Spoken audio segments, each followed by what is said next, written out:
Hello అందరికీ welcome back to my channel. మరొక కొత్త రెసిపీతో మళ్ళీ మేము ముందుకు వచ్చానండి. అదే అటుకులు ఉప్మా అన్నమాట. ఇంట్లో ఏమీ లేనప్పుడు సింపుల్గా ఈజీగా ఫాస్ట్గా అయిపోయే రెసిపీ ఈ అటుకులు ఉప్మా. ఎలా చేయాలంటే ఇవి దుంపటుకులు అంటారు, కొంతమంది గట్టి అటుకులు అంటారన్నమాట.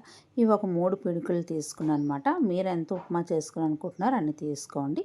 నేనైతే 3 పిడుకులు తీసుకున్నాను, అంటే చిన్న కప్పుతోటి 3 కప్పులు తీసుకున్నాను. వాటర్ పోసుకుని బాగా క్లీన్ చేసుకోవాలన్నమాట. ఎందుకంటే డస్ట్ ఉంటుంది కాబట్టి అటుకుల్లో శుభ్రం క్లీన్ చేసేసుకొని ఒక ప్లేట్లో పెట్టుకొని వీటిని కొంచెం ఆరబెట్టాలి. అటుకులు చూసారు కదా, ఇలా పొడి పొడిగా వచ్చేయాలన్నమాట. అటుకులన్నీ ఆరిన తర్వాత అలా పొడి పొడిగా రావాలి.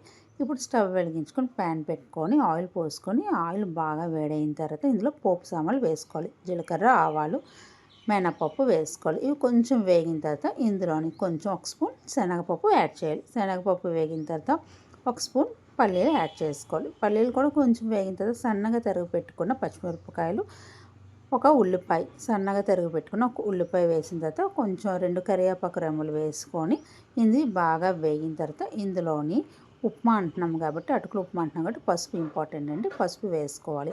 పసుపు వేసిన తర్వాత బాగా కలుపుకున్న తర్వాత ఇందులో కూడా కొంచెం ఉప్మాకు సరిపోయినంత ఉప్పు యాడ్ చేసుకోవాలి.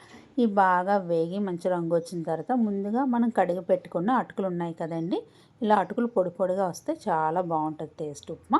ఈ అటుకుల్ని అందులో యాడ్ చేసుకొని వేసిన పసుపు కొంచెం అటుకులన్నిటికి బాగా పట్టుకునేలాగా బాగా కలుపుకోవాలి. చూసారు కదా, అలా కలుపుకోవాలన్నమాట. కలుపుకొని స్టవ్ కట్టేసుకుని ఒక నిమ్మకాయలో అరచెక్క నిమ్మకాయ రసాన్ని ఇందులో పిండుకోవాలి. మీకు పులుపు ఎక్కువ తింటామంటే ఫుల్ నిమ్మకాయ పిండుకోండి, లేకపోతే హాఫ్ అయితే సరిపోతుంది.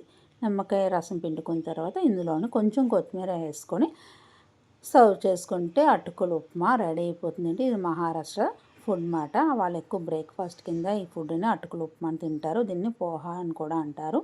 ఎక్కువ స్ట్రీట్ ఫుడ్ కూడా ఇది మహారాష్ట్రలో బాగా తింటారు మొట్ట మార్నింగ్ పూట బ్రేక్ఫాస్ట్ కింద. ఇది మీరు ఎవరైనా ఫస్ట్ టైం టేస్ట్ చేయకపోతే ఒకసారి ఈ పద్ధతిలో ఒకసారి టేస్ట్ చేయండి.